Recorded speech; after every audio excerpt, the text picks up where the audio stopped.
पापा फिर से लैपटॉप खोलकर बैठे हैं। आप हमेशा कहती हो परिवार के साथ समय बिताना चाहिए, लेकिन पापा तो हर समय काम और मीटिंग की बातें ही करते रहते हैं।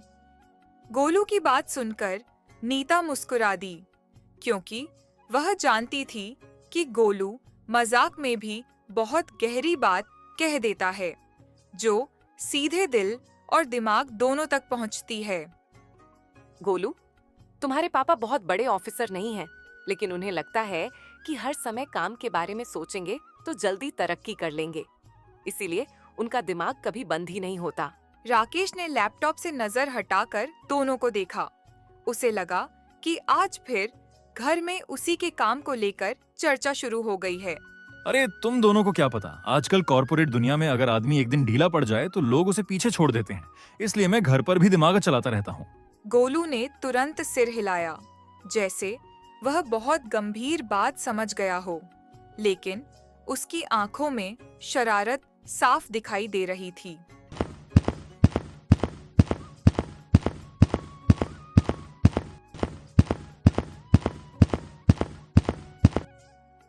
पापा, अगर दिमाग इतना ही चलाना है तो आप दौड़ में भाग लिया करो। ऑफिस में बैठकर दिमाग दौड़ाने से अच्छा है मैदान में दौड़ लगाना, सेहत भी बनेगी। नीता जोर से हंस पड़ी। राकेश को थोड़ा अजीब लगा, लेकिन उसे भी हंसी रोकना मुश्किल हो गया। शाम का समय था। नीता रसोई में चाय बना रही थी और गोलू अपने स्कूल के बैग के साथ ड्राइंग बना रहा था। राकेश अब भी लैपटॉप में उलझा हुआ था, लेकिन उसकी नजर बार-बार गोलू की तरफ जा रही थी।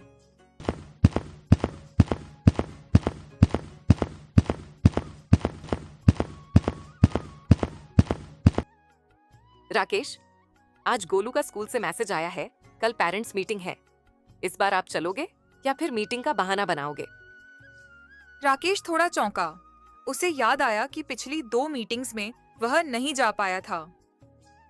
इस बार मैं जरूर चलूंगा, क्योंकि अगर बच्चे की पढ़ाई पर ध्यान नहीं दिया तो कल वही मुझे सिखाने लगेगा कि जिंदगी कैसे जीनी चाहिए। गोलू सब बात सुन रहा था। गोलू तुरंत ड्राइंग छोड़ के मम्मी के पास आया।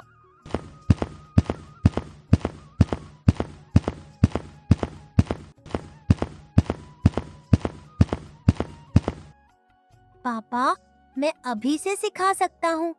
जिंदगी में खुश रहना ज्यादा जरूरी है या हमेशा टेंशन लेकर घूमना? आप चाहो तो मैं आपको डेमो भी दे सकता हूँ। नीता ने चाय का कप रखते हुए गोलू के सिर पर प्यार से हाथ फेरा। इस परिवार में अक्सर ऐसी ही बातें होती थीं, जहां हंसी मजाक के बीच जिंदगी की बड़ी सीख छुपी रहती थी। लेकिन राकेश को यह एहसास अभी पूरी तरह नहीं हुआ था।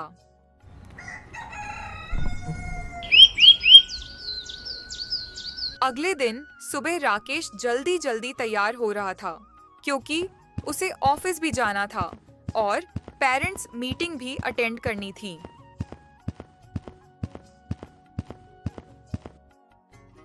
देखिए, आज ऑफिस और स्कूल दोनों संभालने हैं। कहीं ऐसा ना हो कि आप आधे मन से दोनों जगह मौजूद रहें और फायदा किसी का ना हो। राकेश ने आईने में खुद को देखा और गहरी सांस ली। आज मैं कोशिश करूंगा कि एक समय में एक ही काम करूं, क्योंकि शायद यही बात मैं अब तक समझ नहीं पाया था। गोलू बैग पहनकर दरवाजे पर खड़ा था और यह सब सुन रहा था। वाह पापा, अगर आप यह सीख गए तो समझो आज मेरी सबसे बड़ी जीत हो गई, क्योंकि फिर आपको मेरी शरारतें भी कम झेलनी पड़ेंगी।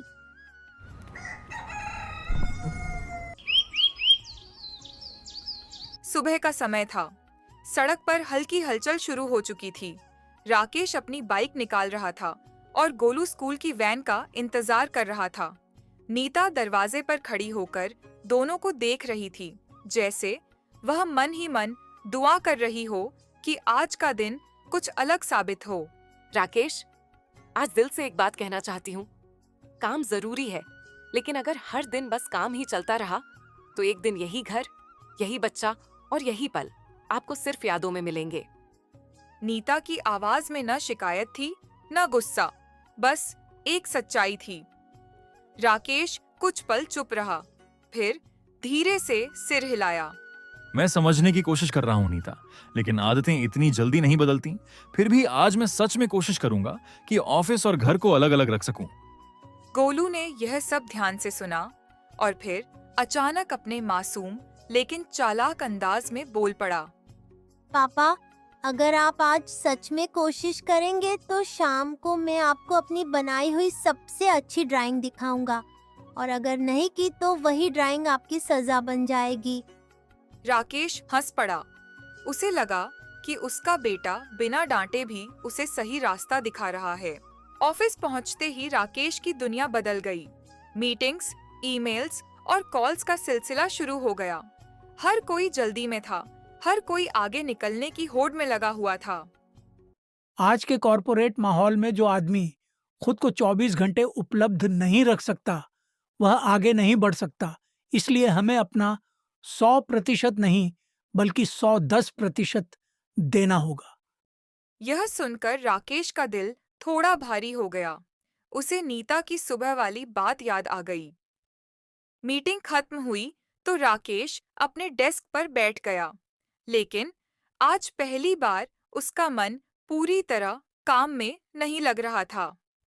अगर मैं हर समय सिर्फ यही सोचता रहूं कि आगे कैसे बढ़ना है, तो शायद मैं ये भूल जाऊंगा कि मैं किसके लिए आगे बढ़ना चाहता हूं। दूसरी तरफ स्कूल में गोलू पेरेंट्स मीटिंग के बाद अपने दोस्तों के साथ बैठा था। वह सबको अपने पापा के बारे में बड़े गर्व से बता रहा था। मेरे पापा बहुत स्मार्ट हैं, लेकिन थोड़ा ज्यादा ही काम करते हैं। इसलिए आज मैं उन्हें सिखाने वाला हूँ कि स्मार्ट होना मतलब हर समय लैपटॉप खोलकर बैठना नहीं होता। टीचर ने यह बात सुन ली और मुस्कुरा दी। गोलू, अगर तुम अपने पापा को यह सिखा पाओ तो समझो तुमने आज की सबसे बड़ी क्लास पास कर ली। चलते चलते राकेश ऑफिस से निकला। रास्ते में उसने नोटिस किया कि वह पहली बार बिना फोन देखे बाइक चला रहा है। सड़क के पेड़, लोग और आसपास की आवाजें उसे नई लग रही थीं। शायद मैं बहुत समय से जिंदगी को सिर्फ स्क्रीन के अंदर देख रहा था। आज पहली बार बाहर भी कुछ दिखाई दे रहा है। घर पहुंचते ही गोलू दरवाजे पर दौड़ता हुआ आया। पापा, आज आप टाइम पर आ गए, मतलब आपने कोशिश की। अब आप मेरी ड्राइंग देखने के लिए तैयार हो जाओ। नीता ने दूर से यह दृश्य देखा और उसके चेहरे पर सुकून भरी मुस्कान आ गई। गोलू, आज तुमने मुझे वो सिखा दिया जो शायद कोई बड़ी किताब भी नहीं सिखा पाती। यहाँ से राकेश की सोच धीरे धीरे बदलने लगी, लेकिन असली परीक्षा अभी बाकी थी, क्योंकि कॉरपोरेट दुनिया उसे आसानी से छोड़ने वाली नहीं थी। अगले कुछ दिनों तक राकेश ने सच में कोशिश की।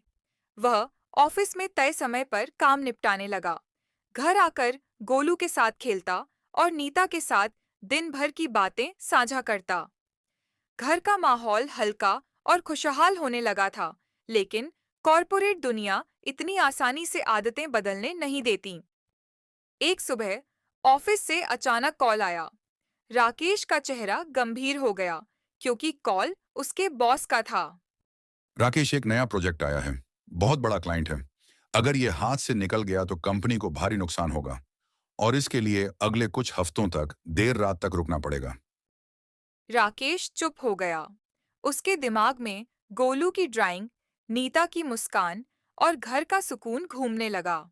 सर, मैं पूरी ईमानदारी से काम करूंगा, लेकिन क्या हम टाइमलाइन थोड़ी प्लानिंग के साथ नहीं कर सकते, ताकि टीम भी थके नहीं और काम भी सही से हो जाए? बॉस को यह जवाब उम्मीद से अलग लगा। आजकल कम लोग ऐसा सोचते हैं, ज्यादातर तो बस हाँ में हाँ मिलाते हैं। ठीक है, तुम प्लान बनाकर लाओ, देखते हैं। राकेश के अंदर हल्की सी उम्मीद जगी। उसे लगा कि शायद संतुलन बनाना नामुमकिन नहीं है। घर पर नीता को जब यह बात पता चली, तो उसने ध्यान से सुना, बिना बीच में टोके। देखिए, फैसला आपका है, लेकिन याद रखिए, गोलू आपको एक ही तरह से नहीं देखता। वह आपको अपने हीरो की तरह देखता है, और हीरो वही होता है जो सही समय पर सही चीज चुने। गोलू पास ही बैठा था। वह तुरंत बातचीत में कूद पड़ा। पापा, अगर आप घर नहीं आएंगे तो मैं आपकी जगह मम्मी के साथ क्रिकेट खेल लूंगा और फिर आपको जलन भी नहीं दिखा पाऊंगा। राकेश हंस पड़ा, लेकिन उसके दिल में फैसला लेने की हलचल तेज हो गई।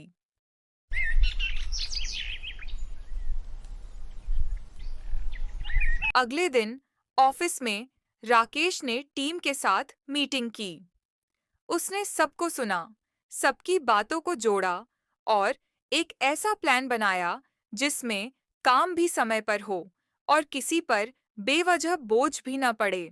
हम सब मिलकर अगर काम को समझदारी से बांट लें तो देर रात तक रुकने की जरूरत नहीं पड़ेगी और हमारा दिमाग भी ताजा रहेगा, जिससे गलती होने की संभावना कम होगी।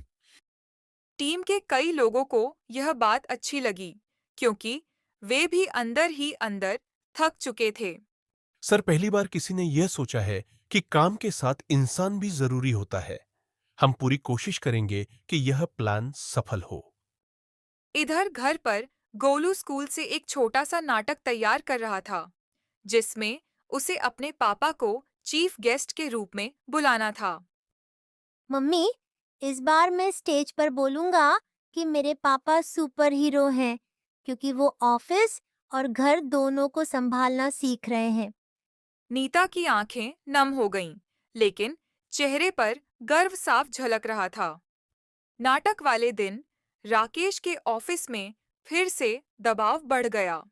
आखिरी समय पर क्लाइंट ने बदलाव मांग लिया। राकेश, आज रुकना पड़ेगा, क्लाइंट अभी कॉल पर है। राकेश ने घड़ी देखी। उसी समय गोलू का नाटक शुरू होने वाला था।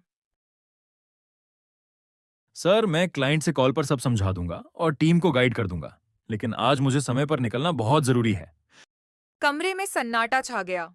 अगर यह काम बिगड़ गया तो जिम्मेदारी तुम्हारी होगी। राकेश ने बिना घबराए सिर हिलाया। मैं जिम्मेदारी लेने को तैयार हूं, क्योंकि मैंने काम भी पूरी ईमानदारी से प्लान किया है। राकेश समय पर स्कूल पहुंचा।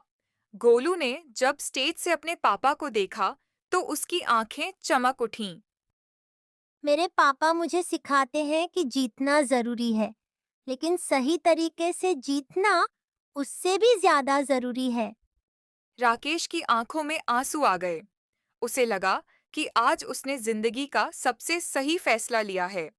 इधर ऑफिस में भी काम बिगड़ा नहीं, बल्कि क्लाइंट राकेश के प्लान से खुश हुआ, क्योंकि काम समय पर और बिना गलती के पूरा हुआ था। इस कहानी से हमें एक सीख मिलती है कि हमें काम तो करना चाहिए, लेकिन इतना भी ज्यादा काम नहीं करना चाहिए कि हमारा फैमिली हमसे दूर हो जाए।